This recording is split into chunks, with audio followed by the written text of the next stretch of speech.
Welcome to మన ఇంటి వంటలు.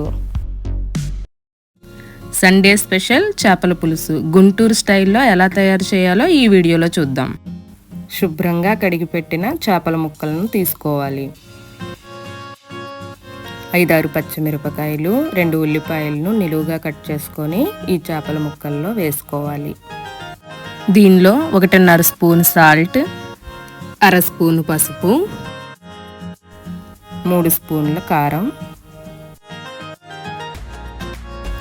3 స్పూన్ల ఆయిల్ వేసి కలుపుకోవాలి. ఇలా కలిపి పెట్టుకున్న ముక్కల్ని ఒక 10 నిమిషాల పాటు పక్కన ఉంచుకోవాలి. 50 గ్రాముల చింతపండు తీసుకొని దానిని నీళ్ళల్లో నానబెట్టుకోవాలి. నానబెట్టిన చింతపండు నుంచి చింతపండు రసం తీసి ఉప్పు, కారం, నూనె వేసి కలిపి పెట్టుకున్న చేపల ముక్కల్లో కలపాలి. కొంతమంది మరీ తక్కువ పులుపు తింటారు. అటువంటి వాళ్ళు చూసుకొని పులుసును కలుపుకోవాలి.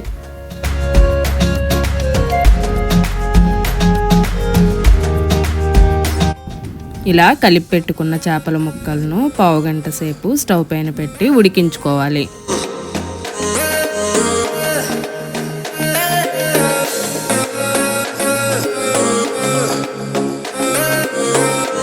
ఇప్పుడు చేపల పులుసులో మసాలా కోసం అల్లం, వెల్లుల్లి, పచ్చి కొబ్బరి ముక్కలను కట్ చేసుకోవాలి.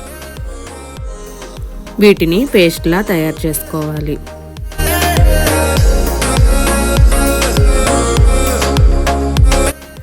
చేపల కూర వండేటప్పుడు కూరను ఎక్కువసార్లు గరిటెతో కలపకూడదు.